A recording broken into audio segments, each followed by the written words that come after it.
Good morning! Eto na nga pala yung continuation ng video nung nasa Kapatagan kami. Kadating nga namin dyan sa first location ng prenup shoot ay kumain na nga muna kami ng agahan. Siyempre nagbaon talaga kami ng pagkain mga mare dahil hindi kami pwedeng magutom.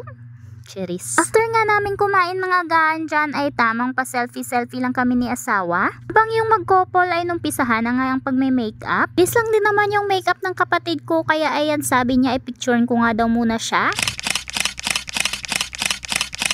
Sobrang amazed talaga ako sa kuha nitong bago kong cellphone. Bay, tingnan nyo naman mga mare, parang DSLR lang nga yung gamit kong camera. Umpisa na nga agad mag-shoot nung cameraman at ayan nga yung una nilang outfit. Pag nag-shoot nga sila ay ako tamang emote lang nga dito sa may isang tabi. Sabi ko nga sa asawa ko ay ako naman yung videohan niya. Tapos ko nga makapag-emote siya ng konti ay niyaya ko nga naman itong si asawa. May nga daw ditong strawberry dahil strawberry farm nga daw ito kaya sabi ko sa asawa ko ay mag-strawberry picking nga kami. Dahil dito na nga lang din kami ay sabi ko sa asawa ko ay try na nga din namin mag-picking. Time ko din kasi ito mga mare at first time ko din makakain ng strawberry na fresh. Ayan, sabi nung nagbabantay ay nahuli na nga daw kami at wala na nga masyadong bunga yung strawberry. Nilit ko talaga yung nagbabantay dyan mga mare, sabi ko makakuha man lang kahit na konti. Sa 1,200 petot nga pala yung per kilo ng strawberry nila dito. Sabi ko nga sa asawa ko ay tama na yung pangunguha dahil baka malaki na yung babayaran namin. Lahat kasi ng kinuha mo mga mare ay babayaran mo. Kaya nag-e-enjoy na nga kami kahit tirik na tirik si Haring Araw. Kaya at pinatimbang na nga namin yung lahat na nakuha namin yung strawberry. Mura lang din naman yung nabayaran namin mga mare at nasa 300 petot lang. Sinupot na nga ng ale at nagbayad na nga din kami.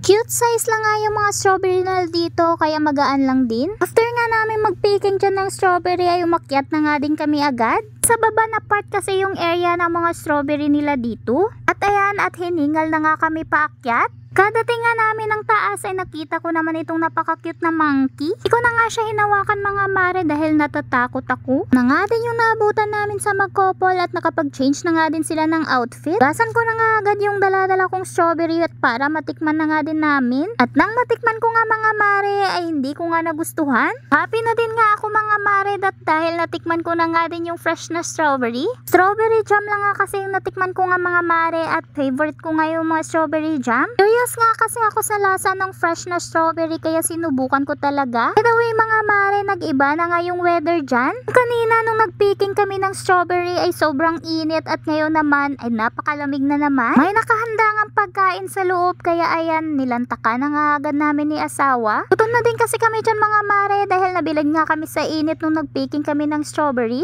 Buti na lang at may libreng foods yung inabail ng package ng mag-couple. Enjoy na enjoy nga kami habang kami kumakain dyan mga mare dahil nga pumapasok yung fog sa loob. Ito daw talaga dito mga mare, pabago-bago yung weather. Feel nga namin dyan yung pagpasok ng lamig. After nga namin kumain dyan at mabusog ay lumabas na nga agad kami para enjoyin namin yung weather. Kung kanina nga nung pagkadating namin mga mare ay kitang-kita mo pa talaga yung pagka-green ng paligid. Putulin ko na nga muna itong video na to mga mare dahil masakit na nga yung lalamunan ko kaka-voice over. Tutuloy ko na lang ulit mga mare sa next na mini vlog.